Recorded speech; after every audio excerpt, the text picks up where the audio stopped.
Hello and welcome guys, मैं हूं आपका physiotherapist doctor Shahzeb Sadiq coming to you from फिजियोफिटर।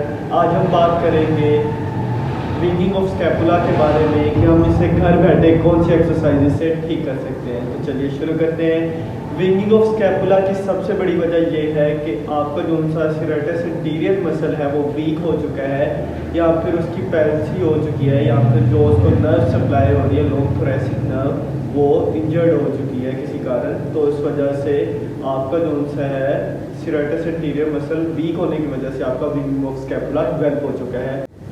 जब भी विंगिंग ऑफ स्कैपुला का प्रॉब्लम आता है तो पेशेंट को लिफ्टिंग करने में, कोई चीज़ उठाने में पेन आता है अपने कंधे में।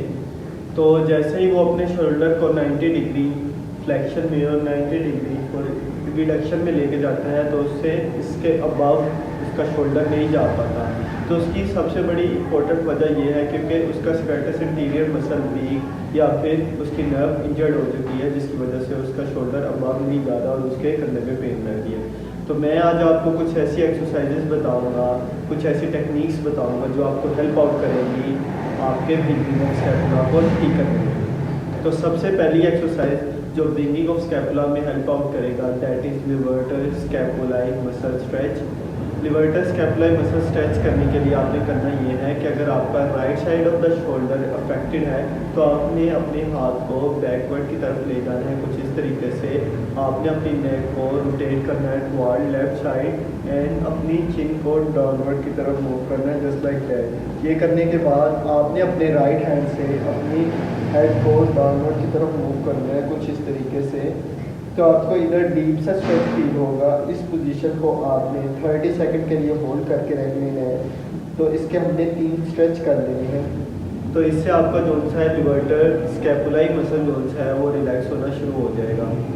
सेकंड एक्सरसाइज जो हमने कर लेनी है that is rhomboid muscle stretch. इसके लिए करना ये है कि आपने अपने बाजू को हॉरिजॉन्टली एडिडक्शन में लेके जाना है।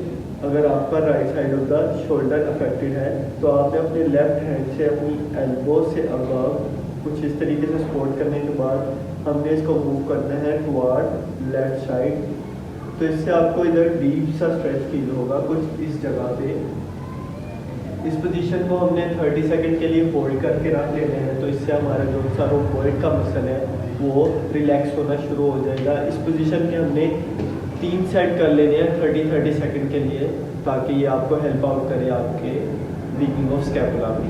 थर्ड एक्सरसाइज जो हमने कर लेनी है that is pack minor muscle का स्ट्रेच। इसमें हमने करना यह है कि हमने अपने दोनों हाथों को पीछे की तरफ कुछ इस तरीके से ले जाना है, हॉरिजॉन्टल एबिडक्शन भी हम इसे कहते हैं। तो इसको हमने ये ले जाने के बाद अपने हाथों को अबाव मूव करना है जस्ट लाइक दैट। तो मुझे इधर डीप सा स्ट्रेच फील होगा अपने पेक्स मसल के अंदर। तो मैंने इस स्ट्रेच को 30 सेकंड के लिए होल्ड करके रख लेना है। तो इससे जो सा मेरे पेक के मसल है वो रिलैक्स होना शुरू हो जाएंगे, जो आपको हेल्प आउट करेगा आपके विंगिंग ऑफ स्कैपुला में। इस पोजीशन को हमने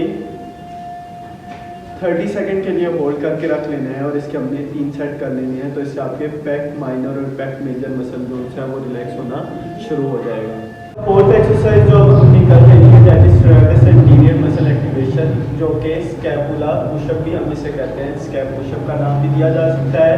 इसमें करना यह है कि आपने अपने दोनों हाथों को बिल्कुल इस तरीके से डिस्ट्रीब्यूट करने के बाद आपने अपनी बॉडी को पुश करना है टुवर्ड डाउनवर्ड। इसमें कोशिश ये रहे कि आपके जो सा है एल्बो वगैरह और आपके शोल्डर वगैरह मूवेबल ना हो, सिर्फ आपकी स्कैपुला मूव करे जस्ट लाइक दैट। तो इस पोजीशन को होल्ड करते हुए हमने अपनी बॉडी को डाउनवर्ड की तरफ पुश करना है and then backward, downward and then backward, downward and then backward. इस पोजीशन के हमने टोटल 25 रेप्स कर लेने हैं।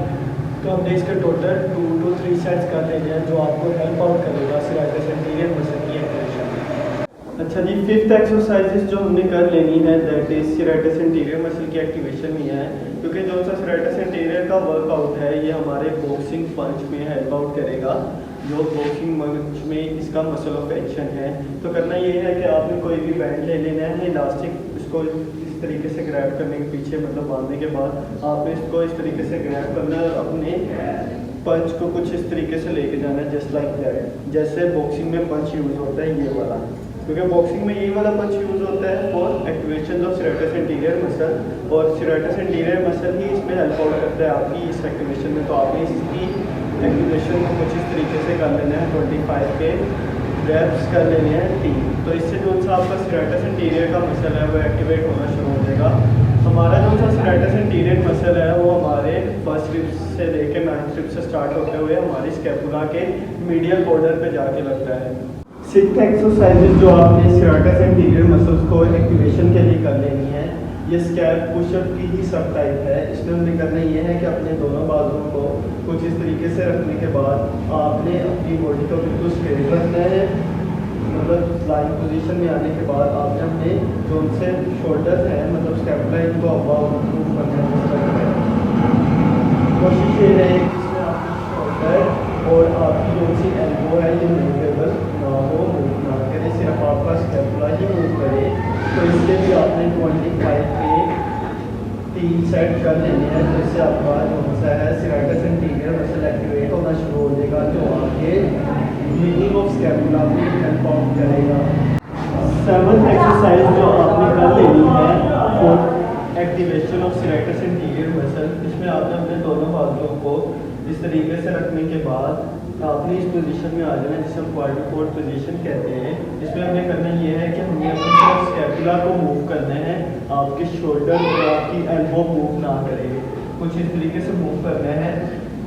और अगर आपको ये बहुत ईजी फील हो रहा है कि आप इस पोजीशन को अडॉप्ट कर सकते हैं तो आपको पुशअप वाली पोजीशन में आ जाना है, पर करना ये है कि सिर्फ आपके स्कैपुला ही मूव हो और आपकी बाकी ओवरऑल बॉडी मूवेबल ना हो। तो इस पोजीशन के लिए आपने 25 रेप्स कर लेने हैं और इसके 3 सेट कर लेने हैं, तो इससे आपके सीरेटस एंटीरियर मसल जो है वो एक्टिवेट होना शुरू हो जाएगा। ये हमारी आज की वीडियो, ये एक्सरसाइजेज आपने डेली बेसिस पर कर लेनी है, तो इससे आपका जो सा है विंगिंग ऑफ स्कैपुला का प्रॉब्लम है वो रिजॉल्व होना शुरू हो जाएगा। ये एक्सरसाइजेज आपने डेली बेसिस पे कर लेनी है। Stretching exercises first 2 weeks 3 weeks के लिए करें, बाकी जो से स्ट्रेंथनिंग एक्सरसाइजेज जो मैंने 4 बताई हुई हैं ये आपने डेली बेसिस पर कर लेनी है, तो इससे आपका जो सा है विंगिंग ऑफ स्कैपुला का प्रॉब्लम रिजॉल्व होना शुरू हो जाएगा। मोस्टली तौर पे अगर आपकी नर्व इंजरी हुई पड़ी है, जिसे हम थोरेसिक नर्व भी कहते हैं, लॉन्ग थोरेसिक नर्व कहते हैं, अगर वो इंजर्ड हो चुकी है तो टोटल इस एक्सरसाइजेस को लेकर आप लोग इसको 2 ईयर्स भी लग सकते हैं इस प्रॉब्लम को रिजॉल्व करने के लिए। और अगर आपका मसल्स वीक है तो इसको टोटल ऑलमोस्ट अबाउट 21 डेज लगेंगे फॉर रिकवरी के लिए। तो ये थी हमारी आज की video. Thank you so much for watching this video. For further solutions stay connected.